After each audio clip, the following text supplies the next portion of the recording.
Hello all, welcome back to one more short video. ఈ short వీడియోలో వచ్చేసి post నా కిడ్స్ అండ్ హస్బెండ్ ఆఫీస్కి అండ్ స్కూల్కి వెళ్ళిన తర్వాత నేనేం చేస్తాను అని చెప్పేసి, యూజువల్గా వాళ్ళు వెళ్ళిపోయిన తర్వాత నేను ఒక 1 అవర్ వాకింగ్కి వెళ్తాను. బికాజ్ నా వర్క్ స్టార్ట్స్ ఎట్ 10 o'clock అనమాట. సో 10 o'clock స్టాండప్ కాల్ ఉంటుంది. సో నేను ఒక 1 అవర్ వెళ్ళొచ్చిన తర్వాత గ్రీన్ టీ పెట్టుకుంటున్నాను. యూజువల్గా టీ తాగే హ్యాబిట్ ఉంది నాకు, బట్ రీసెంట్గా నేను గ్రీన్ టీ తాగుతున్నాను. సో గ్రీన్ టీ పెట్టుకొని గ్రీన్ టీ తర్వాత అండ్ సింక్లో కొన్ని బౌల్స్ అని అలాగే వదిలేస్తున్నాను అనమాట. సో వాళ్ళు బ్రేక్ఫాస్ట్ చేసినప్పుడు తిన్న వెజల్స్ అవన్నీ ఉంటే ఇవి హీట్ అయ్యేలోపు నేను ఆ పని చేసేసుకుందాము అని చెప్పేసి ఆ వెజల్స్ అన్నీ క్లీన్ చేసేసాను.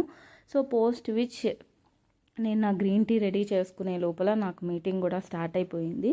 సో ఆ మీటింగ్ తర్వాత అంతా కూడా నేను ఏం చేశాను అని చెప్పేసి నేను పార్ట్ 2లో చూపిస్తాను మీకు. సో అరౌండ్ 1 అవర్ జరగాల్సిన మీటింగు క్లోజ్ టు 1.5 hours జరిగిందనమాట ఆ రోజు.